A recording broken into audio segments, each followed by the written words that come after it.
Alhamdulillahi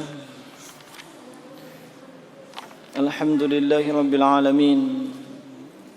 Hamdan kathiran tayyiban mubarakan fihi wa mubarakan alaih, kama yuhibbu Rabbuna wa yardah. Nashhadu an la ilaha illallah wahdahu la sharika lah, wa ashhadu anna Muhammadan abduhu wa rasuluhu la nabiyya ba'dah. Arsalahu Allahu bashiran wa nazira wa da'iyan ila Allahi wa sirajan munira. Sallallahu alaihi wa ala alihi wa ashabihi wa man ihtada wa man tamassaka bisunnati ila yaumiddin wa sallama tasliman katsira. Summa amma ba'd. Ma'asyiral muslimin, hadirin sekalian rahimani wa rahimakumullah. Alhamdulillah, kita bersyukur kepada Allah Subhanahu wa taala atas limpahan nikmat dan karunia yang senantiasa dilimpahkan kepada kita semua sampai dengan detik ini. Walhamdulillah. Bahkan kita tidak akan mampu untuk menjalankan proses kehidupan kita di dunia ini tanpa adanya bantuan fasilitas nikmat dan karunia dari Allah Subhanahu wa taala. Baik itu nikmat yang umum, seluruh makhluk mendapatkannya, sampai kepada nikmat yang khusus yang Allah Subhanahu wa taala hanya khususkan untuk hamba-hambanya yang beriman dan beramal saleh. Dan insyaallah taala melanjutkan pembahasan dalam surah Al-Buruj atau surah ke-85 dalam urutan mushaf. Kami meminta maaf di pertemuan yang lalu itu tidak sempat untuk hadir di malam Jumat sebagaimana biasanya. Hal itu disebabkan ada satu dan lain hal yang mesti diselesaikan di tempat yang lainnya. InsyaAllah kita masuk di ayat yang ke-17, di mana Allah Subhanahu wa taala berfirman, hal ataka hadithul junud. Hal ataka hadithul junud. Hal istifham, pertanyaan. Secara tekstual dimaknai dengan apakah telah datang kepadamu, yakni kepada Muhammad sallallahu alaihi wasallam, hadithul, cerita, kisah, dan al-junud. Al-junud jamak dari kata jundun, yang maknanya adalah askeri atau bala tentara. Nah, saya tidak tahu di terjemahan bahasa Indonesia yang ada di pegangan kita, mereka terjemahkan dengan apa. Hal ataka hadithul junud, apakah telah datang kepadamu wahai Muhammad kisah, cerita tentang al-junud. Al-junud tidak diketahui junud yang mana, dan itu ditafsirkan dengan ayat yang berikutnya, yaitu ayat ke-18, Fir'aun wa Tsamud, bahwa maksudnya itu junud adalah junudnya Fir'aun dan junudnya Tsamud. Jemaah sekalian rahimani wa rahimakumullah, di dalam ayat ini kita melihat Allah berfirman, dan itu bentuknya adalah pertanyaan. Dan sering kita jumpai dalam Al-Quran pertanyaan. Nah, seperti dalam surah Al-Ghashiyah, hal ataka hadithul ghashiyah, atau dalam surah Al-Qadar, wa ma adraka ma lailatul qadar, dan seterusnya. Pertanyaan-pertanyaan tersebut itu bermakna berbeda-beda. Kadang dia bermakna ingkari, pengingkaran, dan itu tidak membutuhkan jawaban. Seperti firman Allah Subhanahu wa taala, "Qul hal yastawil ladzina ya'lamuna wal ladzina la ya'lamun?" Apakah sama antara mereka yang tahu dengan yang tidak mengetahui? Itu tidak butuh jawaban. Semua orang sudah tahu, tentu akan berbeda. Nah, tekstual ayat menunjukkan apakah telah datang kepadamu. Tapi maknanya bukan apakah telah datang. Tapi di situ maknanya qad. Sebab ini istifhamnya, pertanyaannya disebut dengan pertanyaan takriri, penetapan. Sehingga maknanya qad, yakni sudah datang. Iya. Atau dengan bahasa pertanyaan yang lain, bukankah telah datang kepadamu?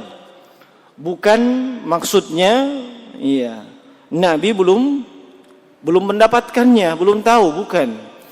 Iya. Tapi Nabi diingatkan oleh Allah Subhanahu wa taala bahwasanya kisah tersebut sudah pernah disebutkan. Nah, sudah pernah disebutkan. Nah, ma'asyiral muslimin, iya, rahimani wa rahimakumullah. Apa maksud dari pertanyaan Allah Subhanahu wa taala dalam Al-Qur'an? Kata Syekh Muhammad Ibn Shalih Al-Utsaimin, wal istifhamu litanbih. Lianna asy-syai'a idza jaa'a bil istifhami intabaha lahu al-insan wa aktsar. Tujuan, maksud daripada pertanyaan di dalam Al-Qur'an dan secara khusus di dalam ayat ini adalah untuk mentanbih, mengingatkan. Sebab biasanya kalau pengucapan dalam bentuk pertanyaan itu orang akan perhatian dibandingkan kalau cuma sekedar pemberitaan. Misalnya saja kalau saya mengatakan, siapa yang tahu tanda-tanda hari kiamat? Itu kan perhatian kita terfokus. Dibandingkan kalau langsung masuk kepada inti masalah, tanda-tanda kiamat, alamatus sughra wa alamatul kubra. Kadang belum sampai selesai disebutkan, iya, yang di depan kita sudah mimpi, sudah mendapatkan sakinah, alias ketiduran. Nah, biasanya untuk mentanbih dengan bentuk pertanyaan. Dan ini kita dapatkan dalam hadis-hadis Nabi sallallahu alaihi wasallam juga. Nah, kadang beliau menyebutkan suatu masalah, suatu hal, suatu perkara dengan bentuk pertanyaan. Seperti ketika Jibril datang dalam bentuk manusia, memakai pakaian yang putih, rambutnya sangat hitam, datang kepada Nabi, bertanya tentang iman, tentang Islam, iman dan ihsan. Sahabat di situ tidak ada yang tahu siapa dia. Lalu setelah Jibril berlalu, Nabi bertanya, atadruna manis sa'il? Kalian tahu siapa tadi yang bertanya? Itu kan intibah, membuat orang perhatian. Nah, dibandingkan kalau langsung disampaikan, tadi yang bertanya itu dan saya menjawabnya itu adalah Jibril. Nah, kadang itu berlalu begitu saja. Tapi kalau disebutkan dalam bentuk istifham, pertanyaan, orang akan perhatian. Nah, demikian pula dalam ayat ini untuk mengintibah. Nah, mengingatkan. So, kebanyakan manusia ketika dalam bentuk pertanyaan seperti itu, tentunya dia akan lebih fokus. Nah, Al-Junud ditafsirkan dengan Fir'aun wa Tsamud. Kenapa Fir'aun dan Tsamud, atau kenapa Fir'aun disebutkan dengan Al-Junud? Junud tadi apa artinya? Tentara. Iya. Junud, ajnad, jamak dari kata jundun. Iya. Kenapa? Iya. Kata Imam Al-Hafidz Ibnu Katsir rahimahullah dalam tafsirnya, iya, li'annahum yatajannadu alladzina yatajannadu 'ala Allah wa rasulih. Sebab Firaun bukan cuma dia saja yang menentang Allah dan Rasulnya. Dia mengerahkan seluruh potensi yang dia miliki. Dia mengerahkan bala tentaranya dengan maksud dan tujuan dua. Satu, mengkampanyekan klaim bahwa dirinya adalah Rabbun dan Ilah, dalam rangka untuk mengokohkan hal tersebut. Sebab Fir'aun itu mengaku sebagai Rabbun, sebagai Tuhan, dan juga mengaku sebagai ilah yang disembah di dalam Al-Quran. Nah, untuk mengokohkan hal tersebut, dia kerahkan semua bala tentaranya. Dan tidak sedikit bala tentara Fir'aun. Yang kedua, bukan cuma sekedar mengokohkan, untuk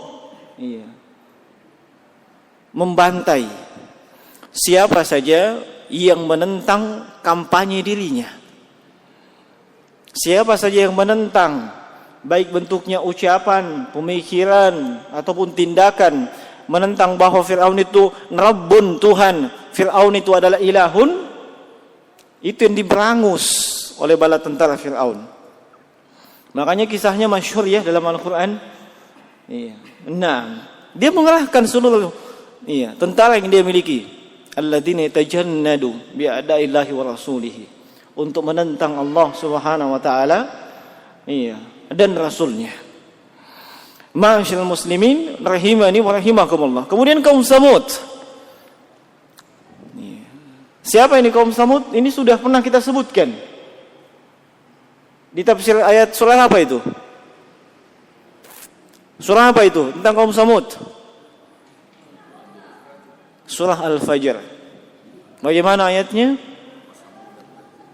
Wa samud alladzina jabu as-sakhra bil wad. Sebelumnya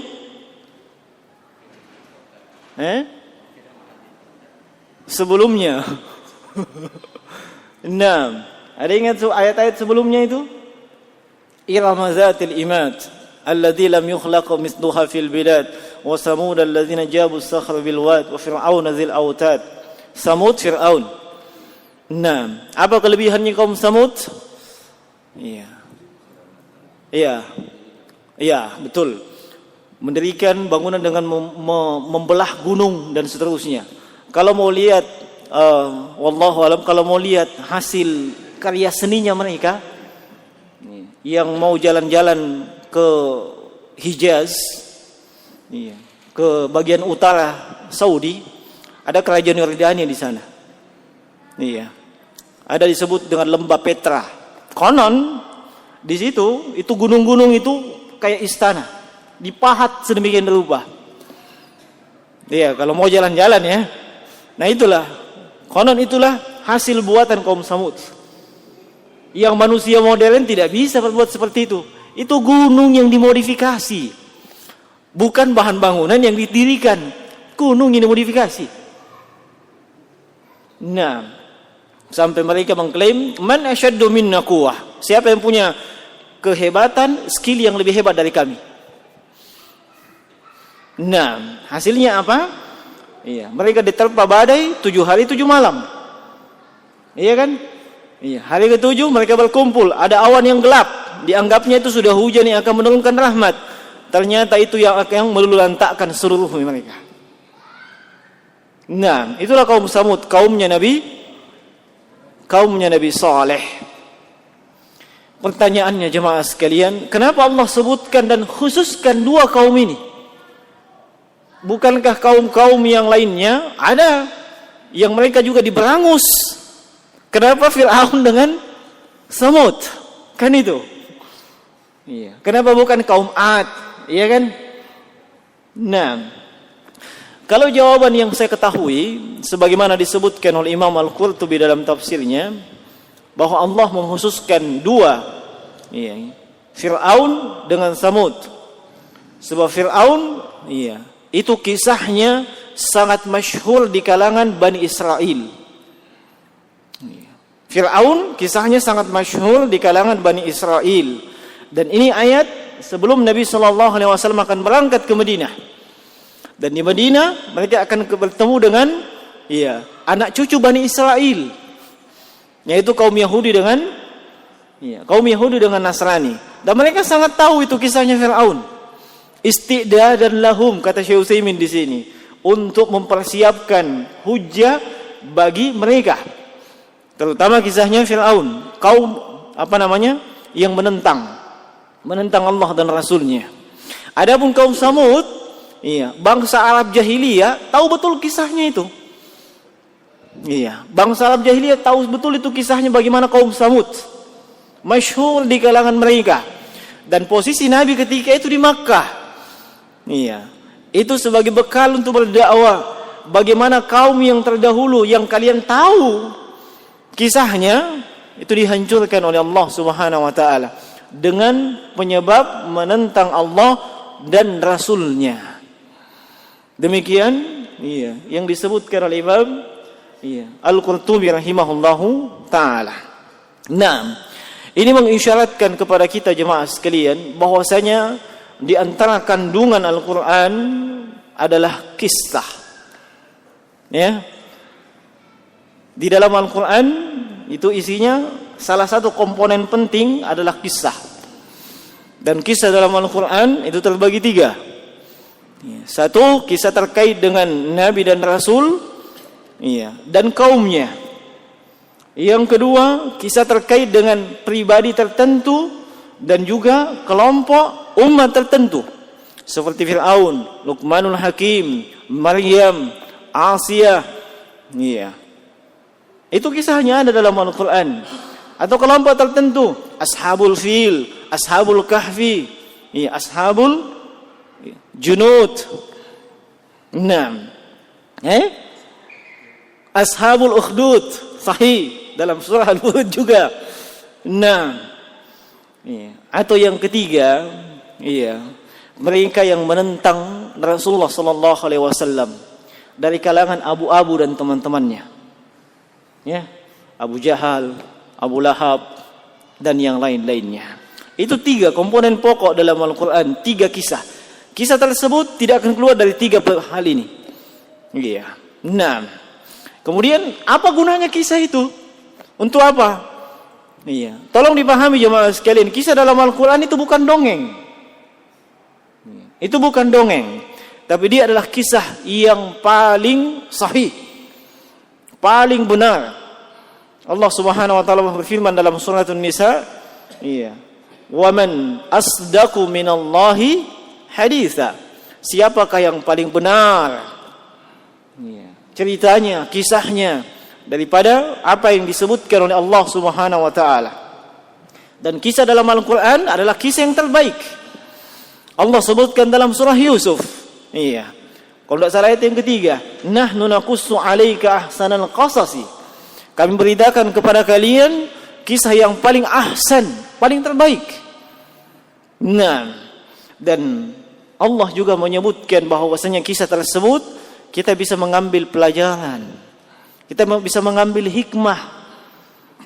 Allah Subhanahu wa taala sebutkan dalam surah Yusuf juga. Kalau saya tidak salah ingat ayat 111. Laqad kana fi qasasihim ibratun liulil absar. Sungguh pada kisah-kisah mereka itu terdapat ibrah, pelajaran bagi siapapun yang mau mengambil pelajaran. Itu kisah dalam Al-Quran. Dan Allah Subhanahu wa taala di sini mengisyaratkan kisah pribadi dan kelompok. Pribadi Fir'aun dan kelompoknya adalah Samud. Kemudian yang jadi pertanyaan selanjutnya terkait dengan Fir'aun ini. Apakah Fir'aun itu nama dari seseorang atau dia adalah gelar atau sebutan? Nama. Jadi di KTP-nya tertulis Fir'aun. Misalnya kalau ada KTP-nya ya. Saya kasih contoh saja. Apakah memang nama aslinya sejak dia dilahirkan pemberian orang tuanya adalah Fir'aun? Atau itu adalah sebutan dan gelar bagi Raja Mesir yang kufur?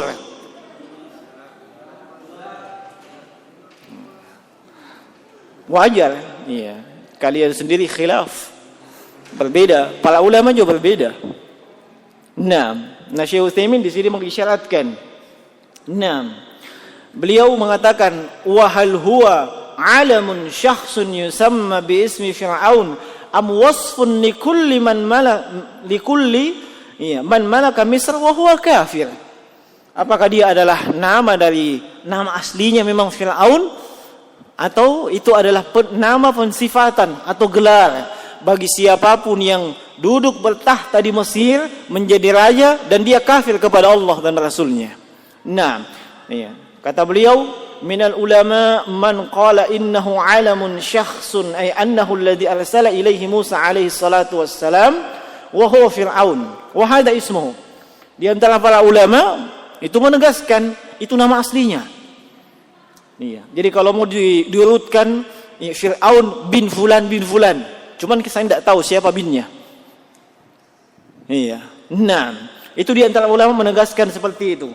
Kata beliau, wa minhum man qal, dan di antara para ulama ada yang berpendapat innahu alamun wasfun likulli man malaka Misr kafiran, bahwasanya itu sifat, gelar, sebutan siapapun yang menjadi raja di Mesir dan raja tersebut kafir, maka tetap namanya adalah Fir'aun. Kalau bahasa Inggrisnya apa? Farao. Farao. Kenapa beda-beda juga bahasa Inggrisnya? Mana yang sahih ini? Entah terserah antum. Entah mungkin ada juga bahasa taiknya. Yang jelas Fir'aun. Apakah dia namanya di ID-nya atau memang itu adalah gelar? Kalau itu adalah gelarnya, kata beliau, kama yuqalu Kisra li kulli man malakal fars. Sebagaimana gelar, sebutan, Kisra bagi siapapun yang menjadi raja di Persia. Di masa itu, yang menjadi raja di Persia kan gelarnya Kisra. Sehingga siapapun yang menjadi raja di Persia, itu adalah Kisra. Wa Hirakal likulli man malakal Rum. Sebagaimana Heraklius adalah gelar bagi raja yang memerintah di Romawi. Wan Najashi likulli man malakal Habasyah wa ma ashbaha dzalik. Sebagaimana gelar Najashi kepada siapapun yang memerintah di kerajaan Habasyah, Ethiopia. Sehingga tidak perlu ribut ya. Di antara ulama berbeda. Apakah memang itu nama aslinya atau gelarnya? Tidak usah dipermasalahkan. Kadang hal-hal yang seperti itu, ada sebahagian kaum muslimin terlalu berlebih-lebihan. Tanya, itu Fir'aun binnya siapa? Terus istrinya itu Asia gimana nasibnya? Aduh, tidak usah. Sama saja ada yang bertanya kepada Syekh Shalih Al-Fauzan tentang kisahnya Nabi Yusuf itu dengan siapa itu istri pembesar Mesir ketika itu, Zulaikha. Diceritakan kisah Nabi Yusuf Zulaikha. Ada yang terlalu berlebihan. Gimana itu? Apakah jadi mereka menikah? Zulaikha dengan Nabi Yusuf. Saya anggap itu berlebihan sebab apa pentingnya? Makanya para Syekh Shalih Al-Fauzan ketika ditanya, apakah betul Zulaikha jadi menikah dengan Nabi Yusuf? Apa kata Syekh Shalih Al-Fauzan? Ma hadartul urs. Saya minta maaf, saya tidak hadir di pernikahannya. Antum mau bilang apa ketika itu? Sebagaimana di kalangan para ulama salaf ketika menyampaikan tentang syaitan itu makan tangan kiri, minum tangan kiri, syaitan itu bisa melihat kita, kita tidak bisa melihatnya, syaitan itu punya istri, punya keturunan. Lalu ada yang tanya, jadi mereka itu menikah ya? Syaitan itu menikah. Kata ulama tersebut apa? Saya tidak hadir pernikahannya. Artinya itu pertanyaan tidak penting. Apa untungnya? Kira-kira. Tahu pernikahannya setan? Tidak ada. Sebagaimana tadi Zulaikha menikah dengan Nabi Yusuf, apa untungnya? Iya. Weh, toda. Itu kan ya, manusia di zaman ini istilah kerennya baper. Ya, selalu mau membawa perasaan. Weh, toda jadi paling menikah itu Zulaikha dengan Yusuf. Apa untungnya bagi antum? Tahu itu sudah ribuan tahun yang lalu. Iya. Nah, taib. Ma'asyiral muslimin, iya, rahimani wa rahimakumullah. Nah, kemudian kisah Fir'aun di dalam Al-Qur'an itu sangat banyak. Ya. Sangat banyak disebutkan di dalam beberapa surah, di dalam beberapa ayat yang kadang setiap surah tersebut, iya, ada sirahnya berbeda, di ayat yang lain sirahnya berbeda. Dan itu tidak saling bertolak belakang, tapi saling melengkapi. Nah, antum bisa baca kisah-kisah mereka. Tujuannya apa? Kita mengambil pelajaran bahwa siapapun yang menentang Allah, menentang Rasulnya, niscaya akan mendapatkan hasil sebagaimana Fir'aun.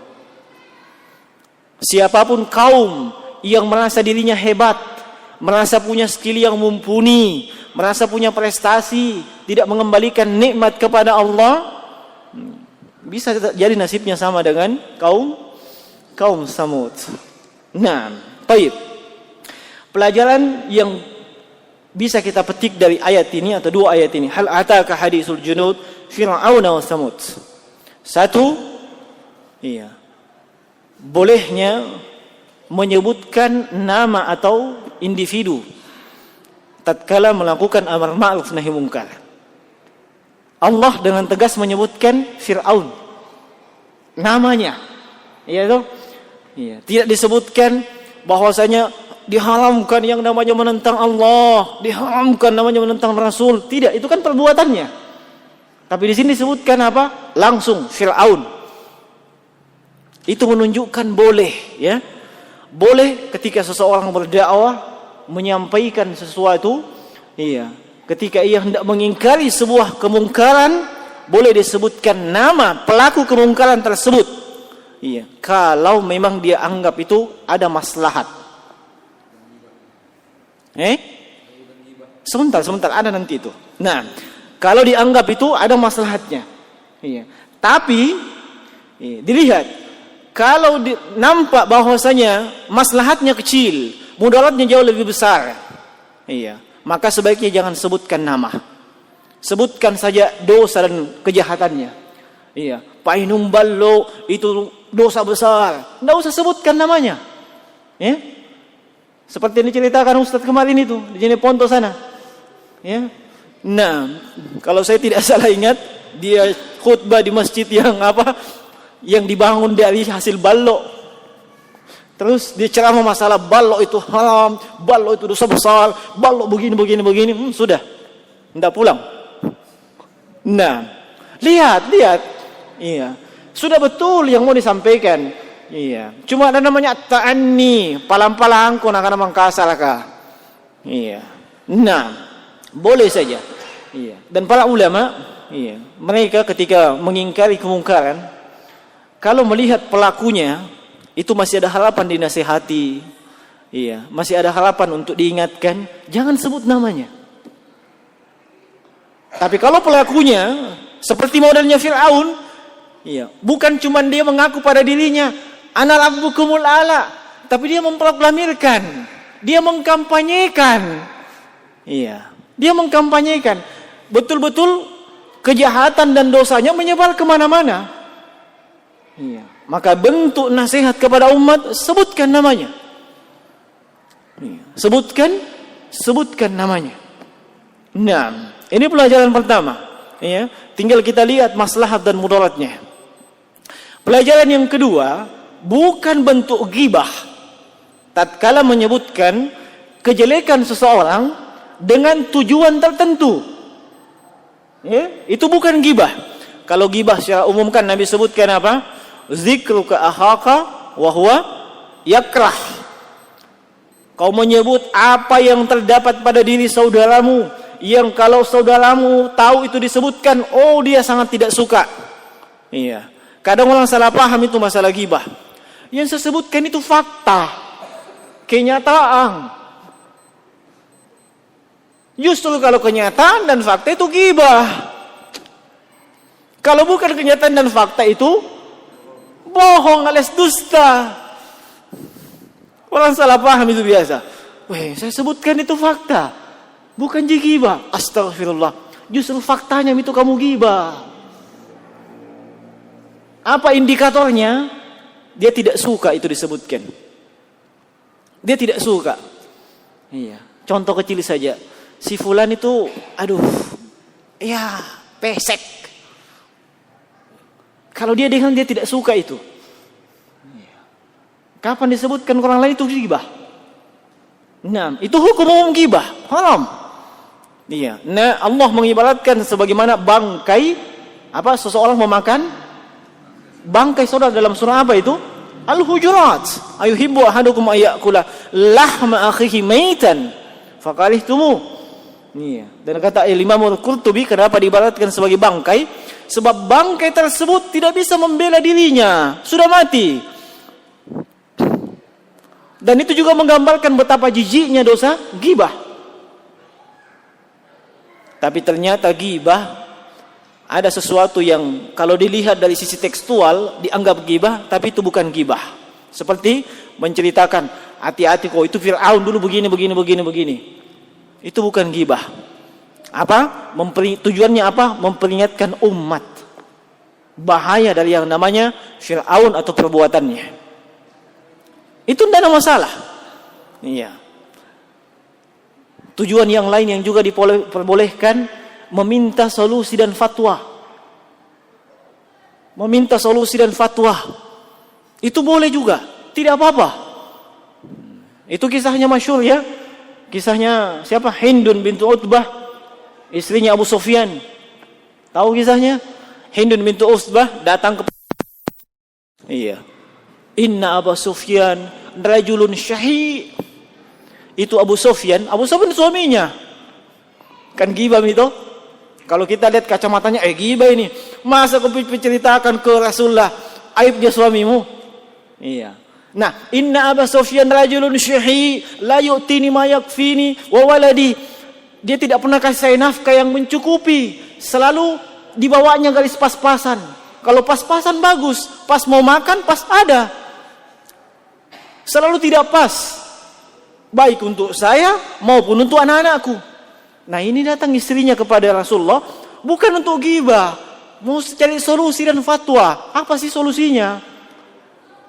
Nah, sebab bisa jadi Hindun binti Utbah sudah menyampaikan ke suaminya, iya, ini tidak cukup. Iya, tapi Hindun sudah menceritakan, rajulun syahi, memang dia terkenal pelit, seke, kalau bahasanya Pak Rekengang. Iya, ada itu suami seperti itu. Iya, nah Rekengang sang tuanu, iya masya Allah. Ini kalau dapat suami seperti itu kasihan itu ahwat kasihan, menderita batin. Nah, pulang dari pasar diaudit lagi kayak Tom BPK. Ini tadi, ini sisanya kemana ini? Subhanallah. Kan dikasih sisa, ini 500 untuk naik ojek. Iya. Nah, tadi Hindun binti Utbah datang kepada Nabi cari solusi. Iya. Maka kata Hindun binti Utbah, apakah boleh? Iya, saya mengambil dari uang suamiku, harta suamiku, iya, tanpa diketahui oleh suami saya. Iya. Dia mau mencari solusi, bukan menyebarkan aib, bukan, mencari solusi. Nah, maka kata Nabi, khudh, ambil, ma yakfiki wa waladik. Apa yang mencukupi untukmu dan mencukupi anakmu bil ma'ruf, dengan cara yang baik. Artinya apa? Memang Nabi mengizinkan, silahkan ambil untuk mencukupi dirimu, mencukupi anakmu. Jangan berlebihan. Misalnya butuhnya 100.000, tak kalah nih 200. Itu berlebihan namanya. Nah, itu berlebihan. Apa yang memang dianggap cukup? Ini penggambaran jemaah sekalian, tidak semua keadaan itu dianggap ghibah. Iya. Termasuk juga yang bukan ghibah itu, dalam rangka mencari solusi. Seorang wanita datang kepada Nabi sallallahu alaihi wasallam. Tanya, ada 2 orang laki-laki yang datang melamar dia. Siapa itu? Muawiyah satu. Siapa yang satu? Tidak ada yang tahu kisahnya. Iya. Abu Jaham yang satunya. Iya. Tanya kepada Nabi bahwa ini 2 orang datang melamar, yang mana saya mau terima? Apa kata Nabi? Ammal Muawiyah fasu'lukun lama lalahu. Iya. Ammarul Jaham fala yadha al-asa an atiqihi. Nabi sampaikan, dan itu bukan ghibah. Maksudnya apa? Supaya wanita ini tidak menyesal nanti ketika menikah dengan laki-laki itu. Sampaikan memang karakternya itu laki-laki. Jangan sampai sudah menikah, ternyata kau itu. Kan itu keliru namanya. Dan tidak semudah itu langsung main mentalak, tidak semudah itu. Makanya Nabi kasih solusi. Adapun Muawiyah fasu'lukun lama lalahu. Aduh, dia miskin sekali. Tidak ada apa-apanya. Apa-apa saja tidak ada. Nah, fasu'lukun lahu. Itu bukan ghibah. Iya. Kemudian Abu Jaham fala yadha al-atiqi al-asa an atiqihi. Abu Jaham hati-hati kok. Itu tongkatnya tidak pernah lepas dari pundaknya. Itu kinayah. Maksudnya apa? Suka mak bampa. Iya. Suka mak bampa. Artinya tidak punya akhlak kepada istrinya nanti. Iya. Ini penting, bukan ghibah. Jangan kalian mengatakan, wah Nabi ini ghibah. Masa Nabi bilang Muawiyah begini? Itu bukan ghibah. Iya. Itu bukan ghibah. Sebab apa? Wanita ini mencari solusi. Yang mana yang bisa cocok jadi pasangan hidupnya. Iya, pasangan sehidup. Tidak ada semati. Tidak ada itu suami istri mau semati. Iya, suami mati duluan, malah istri mau ikut mati. Sama juga istri duluan mati, mana suami mau ikut mati. Palingan bikin planning menikah lagi. Kan begitu tidak? Makanya saya tidak sepakat itu istilah. Saya ini cinta kamu, cinta mati, cinta sehidup semati. Omong kosong itu. Iya, omong kosong. Itu cerita film karton. Nah, paling sehidup saja. Selama kita masih hidup, ya cocok nih. Tapi kalau kau duluan mati, saya belakangan. Nah, dan seterusnya. Nah, seluruhnya ini jemaah sekalian, itu bukan ghibah. Satu lagi saya kasih contoh. Masih ada waktu ya? Iya. Satu lagi. Bahwa saya bukan termasuk ghibah seseorang yang terzolimi. Ya, terzolimi.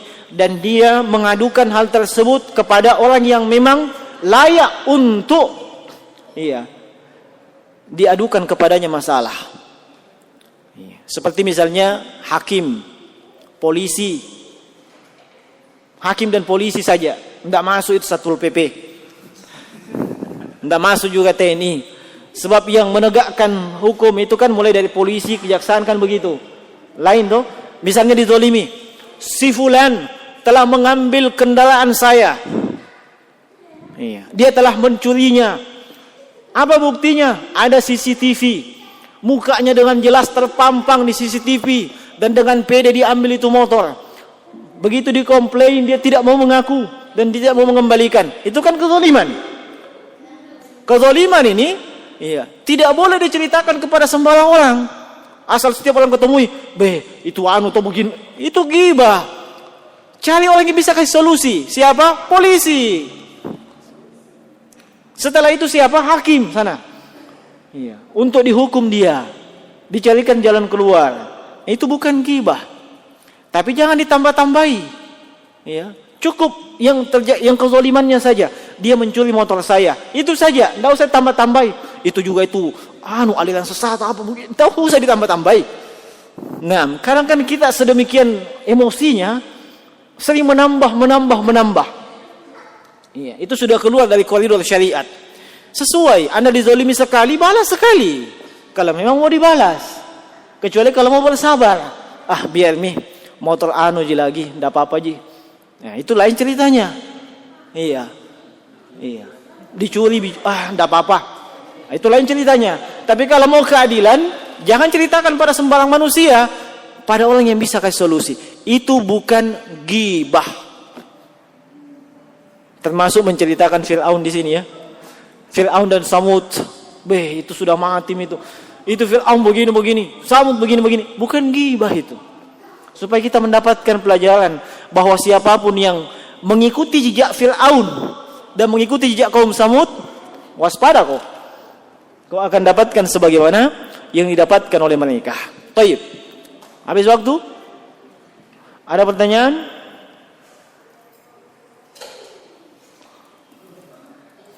Nah, saya kira cukup ya. Nah, demikian yang bisa kita sampaikan di kesempatan pertemuan malam Jumat petang hari ini. Semoga Allah Subhanahu wa taala senantiasa mendapatkan manfaat. Allah Subhanahu wa taala melimpahkan kepada kita taufik, hidayah, sehingga apa-apa yang sudah kita ketahui dari ilmu syariat dapat kita amalkan dalam kehidupan keseharian kita. Innahu waliyyu dzalika wal qadiru alaihi. Yang benar datang dari sisi Allah, yang keliru datang dari sisi kami. Subhanakallah bihamdik, nasyhadu an la ilaha illa anta, astaghfiruka wa atubu ilaik. Assalamualaikum warahmatullahi wabarakatuh.